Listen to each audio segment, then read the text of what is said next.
Hi friends, మీరు కూడా ప్రతిరోజు ఇంటర్నెట్ ఉపయోగిస్తున్నట్లయితే ఆన్లైన్లో సురక్షితంగా ఉండటం చాలా ముఖ్యం. ఈ వీడియోలో నేను మీకు పాస్వర్డ్ ఫిషింగ్ స్కామ్లు, పబ్లిక్ వైఫై వాడేటప్పుడు జాగ్రత్తలు ఎలా తీసుకోవాలో అర్థమయ్యేటట్టుగా మీకు చూపిస్తాను. సో వీడియో మొత్తం చూడండి, మంచి సమాచారం మీకు అందుతుంది. పటిష్ట పాస్వర్డ్ ఎలా పెట్టాలి?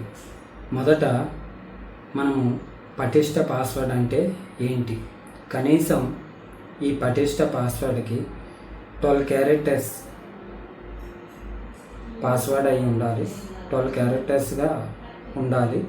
సో అందులో first one capital letters, second one small letters, third one ఏదో ఒక నెంబర్, మరియు స్పెషల్ క్యారెక్టర్స్ అంటే సింబల్స్ ఏవైనా సరే ఉండాలి. మీరు పుట్టిన తేదీ లేదా పుట్టిన సంవత్సరం లేదా మీ ఫోన్ నెంబర్ వంటి పాస్వర్డ్లు ఎప్పుడు కూడా ఏ అకౌంట్లకి ఉపయోగించకూడదు. వీటితో మీ అకౌంట్ సురక్షితం అవ్వదు. సో ఇంకా మీరు పాస్వర్డ్ మేనేజర్ టూల్ వాడితే మరింత సులభంగా ఉంటుంది. సో ఫిషింగ్ స్కామ్లు ఎలా గుర్తించాలి? ఫిషింగ్ స్కామ్లు మన అందరికీ తెలుసు. ఇవి మన నుండి సున్నితమైన సమాచారం పొందడం కోసం బ్యాంక్ నుంచి పంపే విధంగా ఓటీపీలు పంపుతారు. బ్యాంక్ నుంచి పంపే విధంగా ఈమెయిల్స్ పంపిస్తారు.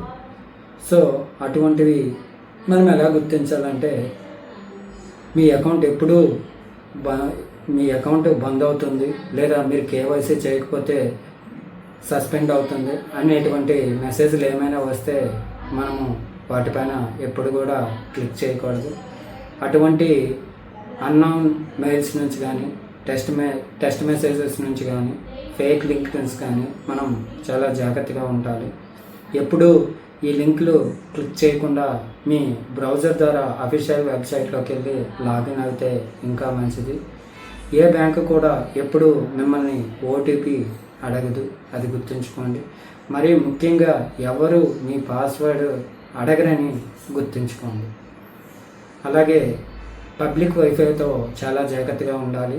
అంటే మనం రైల్వే స్టేషన్లో కానీ, ఎయిర్పోర్ట్లో కానీ, లేదా షాపింగ్ మాల్స్లో కానీ ఎక్కడైనా ఫ్రీ వైఫై అని చెప్పేసి అంటే 100% కనెక్ట్ అవుతుంటారు. సో అటువంటి వైఫై కనెక్టింగ్లు మనము పబ్లిక్ ప్లేసుల్లో పబ్లిక్ వైఫై యూజ్ చేయకూడదు. పబ్లిక్ వైఫై యూజ్ చేసేటప్పుడు బ్యాంకింగ్ యాప్స్ లేదా షాపింగ్ వెబ్సైట్ వంటివి లాగిన్ అవ్వడం అవాయిడ్ చేయాలి. మనము మొబైల్ హాట్స్పాట్ వాడటం చాలా సురక్షితం. మీరు ఆటో కనెక్టింగ్ ఎప్పుడు కూడా వైఫై ఆఫ్లో పెట్టుకోండి.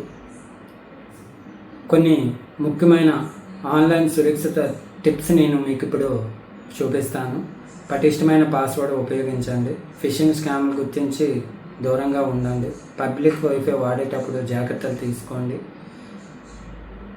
2 సెటప్ వెరిఫికేషన్ ఓటీపీ ఎనేబుల్ చేసుకోండి.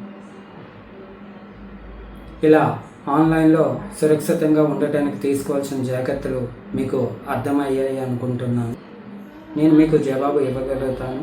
మీకు ఈ వీడియో హెల్ప్ఫుల్ అనిపిస్తే లైక్ చేయండి, షేర్ చేయండి. రాజ్ కుమార్ క్రియేటర్స్ ఛానల్ని సబ్స్క్రైబ్ చేయడం మర్చిపోకండి.